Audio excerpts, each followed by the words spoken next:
Have you ever felt like you're just reacting to life instead of really being the architect of it? What if I told you that taking proactive control, actually designing the future you want, isn't just, a nice idea, but it's a structured approach with real practical tools?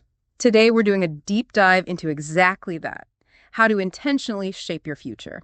We've gathered a whole stack of sources covering career planning, financial goals, personal values, vision boards, even some philosophy. Yeah, and our mission today really is to help you cut through all that information.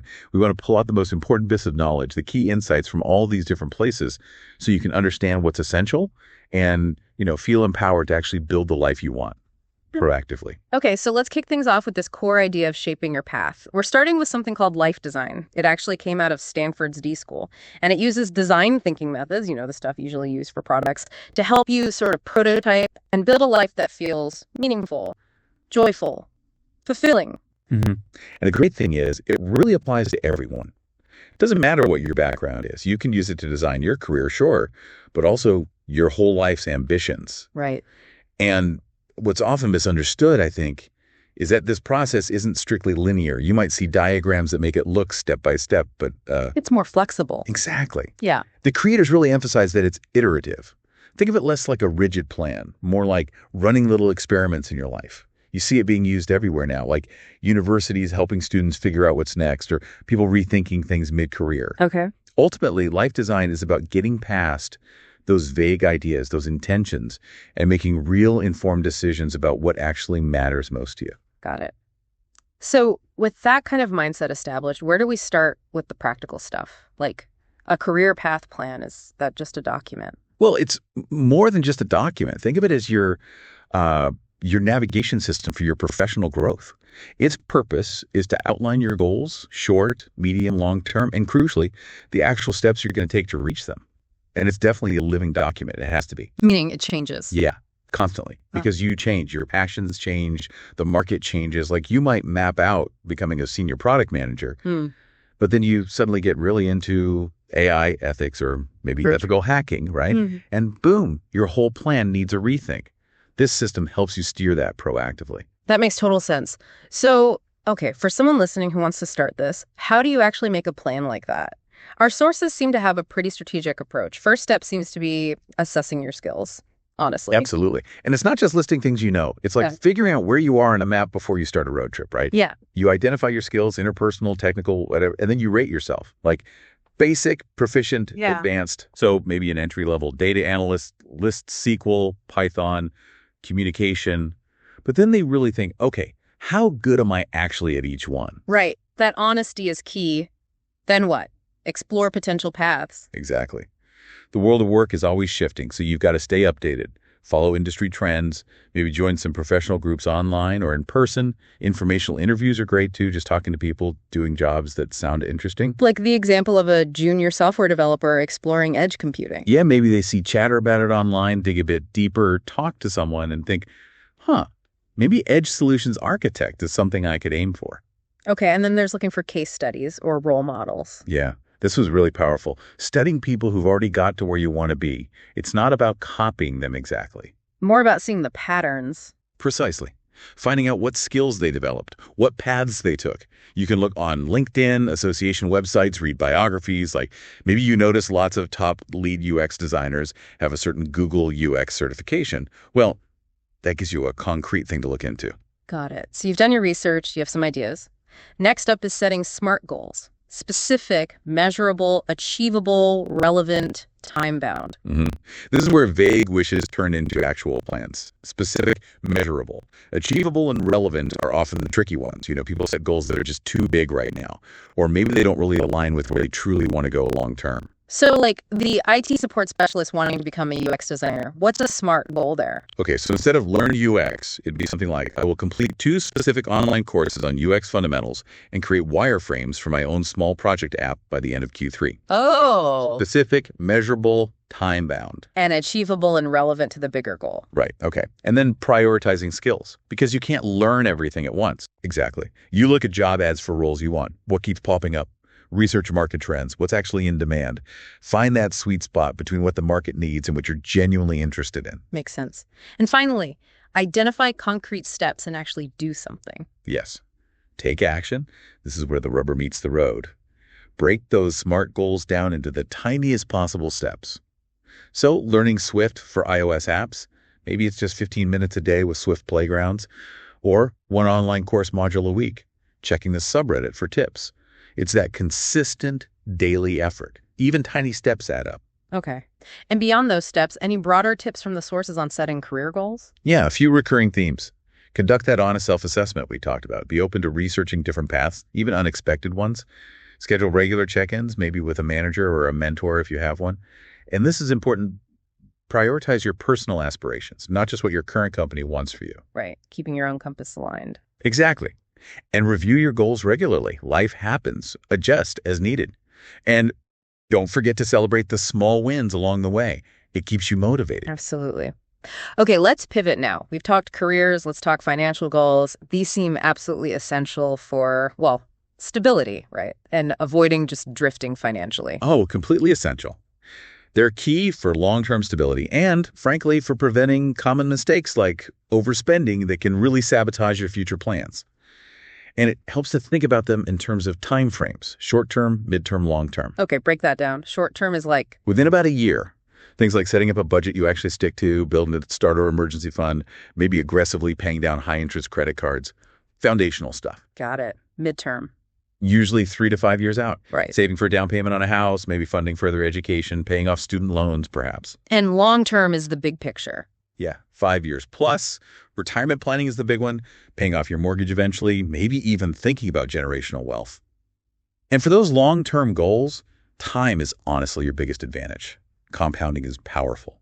The earlier you start, the less heavy lifting you have to do later. Okay, so how do you actually start setting these financial goals? Where does someone begin?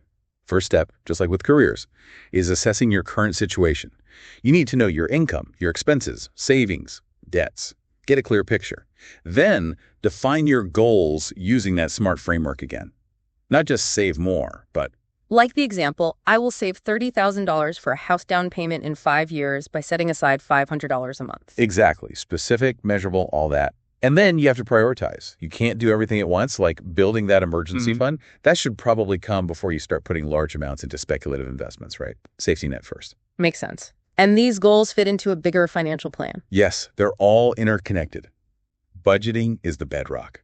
Whether you use an app like Mint or YMB or a strategy like the 50-30-20 rule. 50% needs, 30% wants, 20% savings. Right. Or the pay yourself first method, automating savings right when you get paid, whatever works for you. Then build that emergency fund.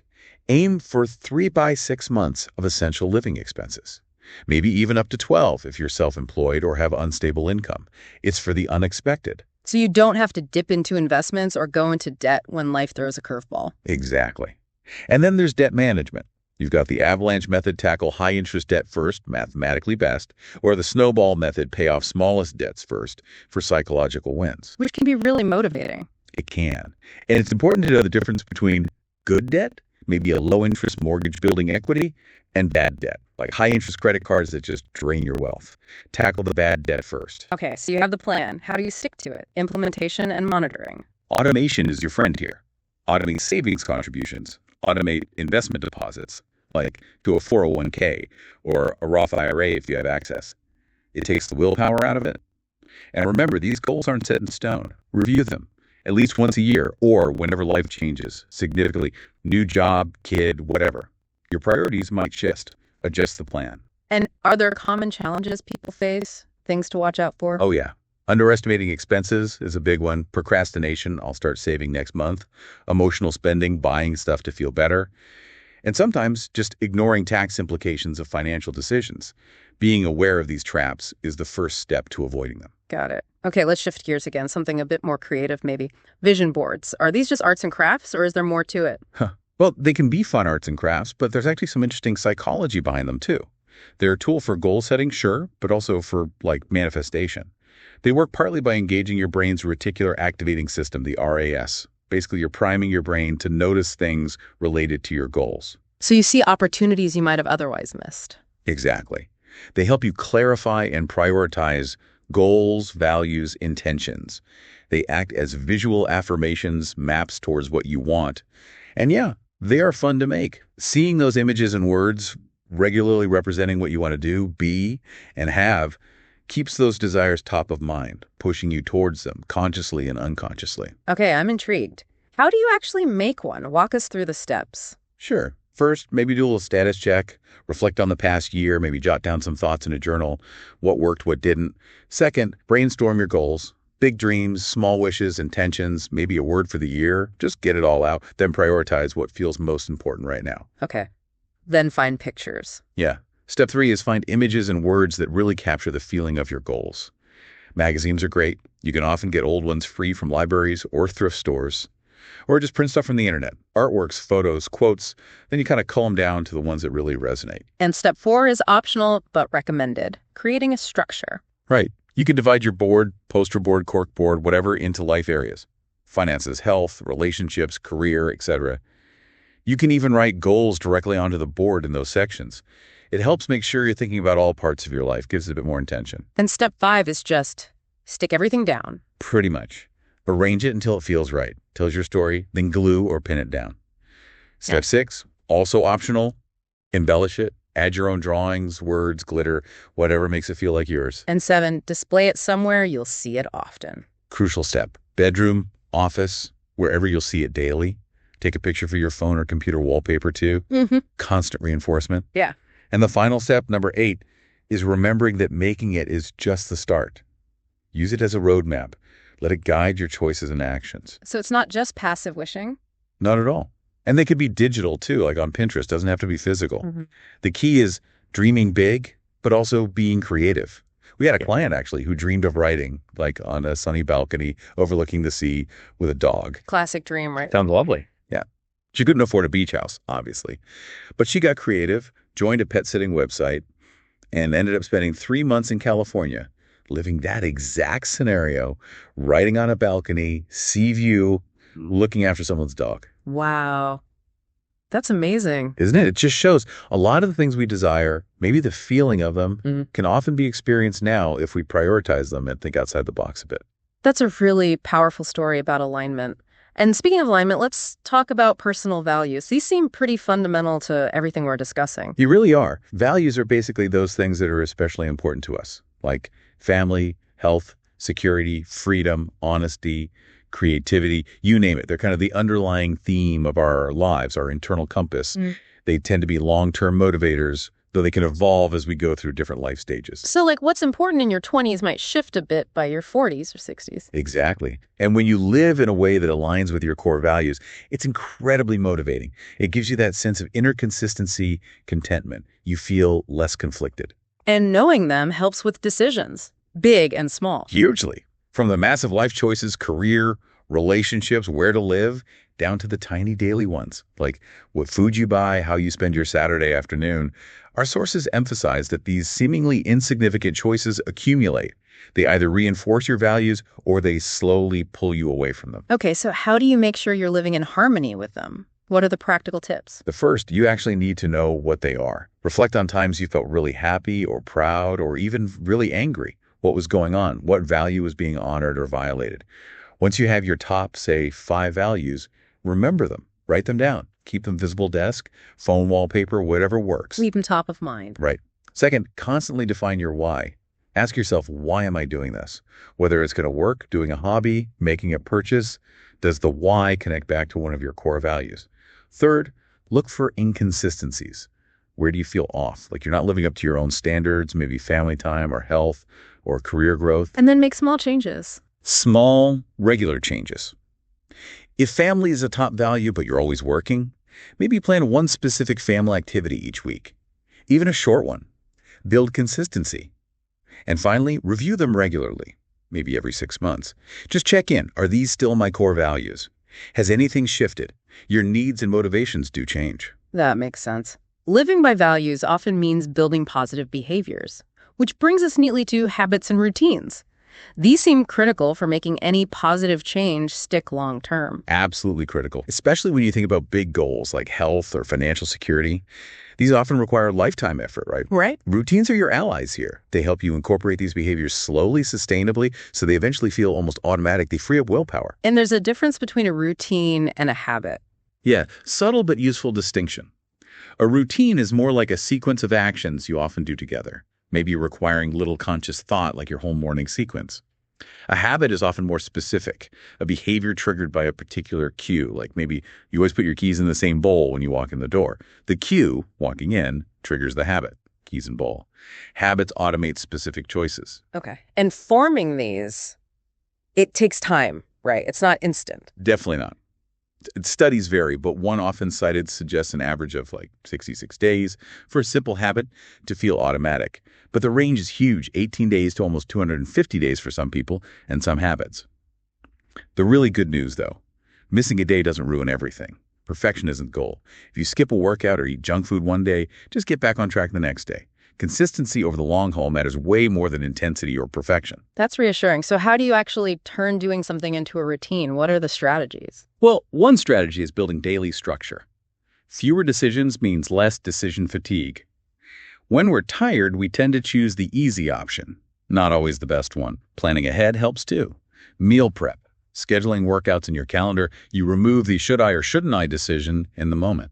Be realistic about disruptions too, like holidays. Yeah, life happens. Plan for disruptions, don't expect perfection.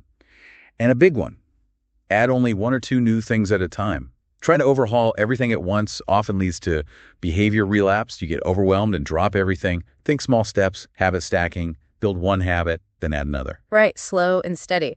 Okay, so we have all these tools, plans, values, habits, but one of our sources from Urgent Discipline brings it back to something really fundamental. Ah, yes, the core message.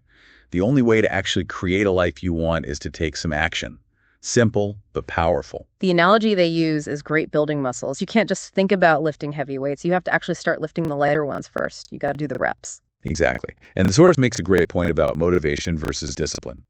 Motivation, it comes and goes, right? It's fickle. Discipline is about showing up and starting, even when you don't feel like it. Discipline happens when you make it happen.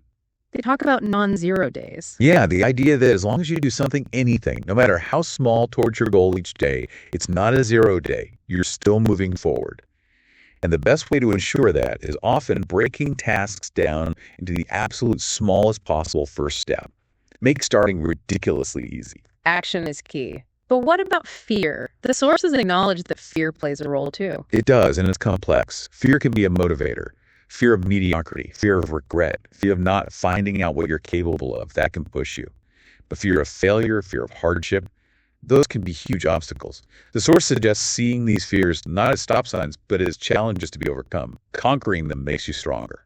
There's that great quote too. The best time to start a new project was 4 years ago. The second best is now. Love that one. Just start now, basically. Okay, so action, discipline, managing fear. What about the internal skills needed? Let's talk about emotional intelligence, or EQ. This seems foundational. Absolutely foundational. EQ is essentially your ability to understand, use, and manage your own emotions in positive, constructive ways. It impacts pretty much everything. How you relieve stress, communicate effectively, empathize with others, overcome challenges, even handle conflict. And the impact goes beyond just personal feelings, right? It affects performance. Massively. High EQ correlates with better performance at school and work. Lots of companies now value EQ just as much as technical skills. Some even test for it during hiring.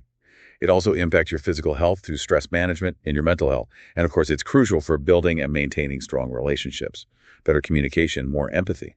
Okay, so what are the key skills that make up EQ? The sources break it down into 4 areas. That's right. First is self-management. This is about controlling impulsive feelings and behaviors, managing your emotions in healthy ways, taking initiative, following through, like pausing before reacting angrily. Okay. Second is self-awareness. Yeah. Recognizing your own emotions and how they influence your thoughts and actions. Knowing your strengths and weaknesses. Having self-confidence. Like noticing that when you're stressed, you tend to get defensive. Third, social awareness. Understanding others. Exactly. Having empathy. Understanding others' emotions, needs, concerns. Picking up on emotional cues. Feeling comfortable socially. Recognizing group dynamics. Sensing the mood in a room. And fourth, relationship management. This is about knowing how to develop and maintain good relationships, communicate clearly, inspire and influence others, work well in a team, and manage conflict constructively. finding those win-win solutions. That's a lot. Can these skills actually be learned? Absolutely. That's the empowering part. Yeah. EQ isn't fixed. You can develop these skills at any age. A key starting point, though, is learning to manage stress. Because when you're overwhelmed by stress, you can basically hijack your rational brain, making EQ almost impossible in the moment. So stress management first. What else helps build EQ? Mindfulness is huge for developing self-awareness and social awareness. Just learning to observe your thoughts and feelings without judgment. The sources also mention using humor and play to relieve stress, their natural antidotes, and reframing conflict. Instead of something to avoid, see it as an opportunity to understand someone better and actually strengthen the relationship through resolving it healthily. Fascinating stuff. Okay, let's shift to our final section, exploring a philosophical approach that's seen a lot of buzz lately, Stoicism. But the sources suggest we need to be discerning here. Not all pop philosophy is the same. Right. It's important to understand the context. Ancient Stoicism historically was a serious, comprehensive philosophy focused on living a virtuous life, achieving happiness through reason, self-development, and managing destructive emotions or passions. It was quite demanding, really, an elitist philosophy in many ways, not necessarily for mass consumption as a quick fix. And now, with the internet and mass culture, we see something different. Commercialized Stoicism, or pop Stoicism. Yeah, that's the term some sources use. It's often presented as a simplified product, maybe life hacks or quick techniques tailored for busy modern consumers looking for stress reduction or resilience tools. Okay, so what are the criticisms of this pop Stoicism? One source mentioned critiques by someone named Marcin Fabjaski. Right. One major criticism is that it often becomes a philosophical patchwork. It might take some Stoic quotes or ideas, but mix them up with bits from totally different, sometimes contradictory philosophies, Epicureanism, Buddhism, Taoism, even Nietzsche or Schopenhauer. Taken as whole systems, these just don't fit together neatly. So it lacks coherence. It can, yeah.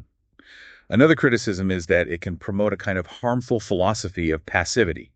Simplified maxims like go with the flow, or if it's hard to get, you don't need it.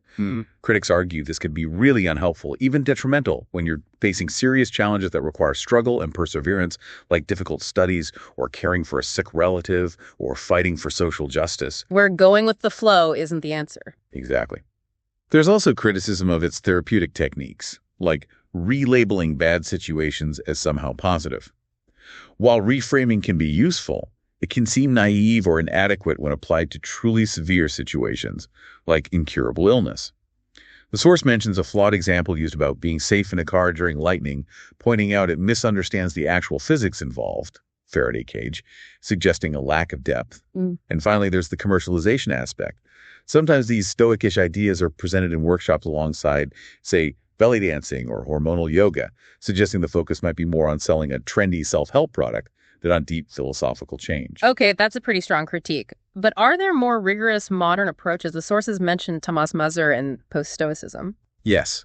In contrast, there are efforts to reactivate Stoicism more seriously, both practically and theoretically.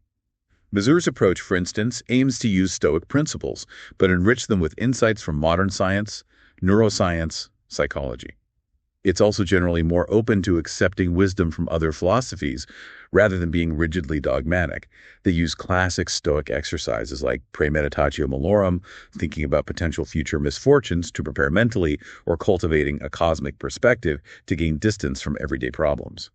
It's interesting that Mazur points out a gap. We have Buddhist masters, yogi masters, but no real recognized Stoic masters practicing today in the West. It is an interesting observation. And while someone like Mazur might try to act as a kind of modern sage or mentor through his Center for Stoic Practices, it's also noted that offering philosophical Stoic workshops for corporations for money is quite different from the ancient Stoics like Socrates or Diogenes, who famously disregarded material wealth. There's still that commercial tension. So overall, what's the impact of these modern Stoicism movements, both pop and post? Well, the takeaway seems to be that while it might not be a full rebirth of ancient Stoicism, and especially the more pop versions can be quite mixed up, syncretic, these efforts have arguably made practical philosophy more popular and accessible, at least for a time.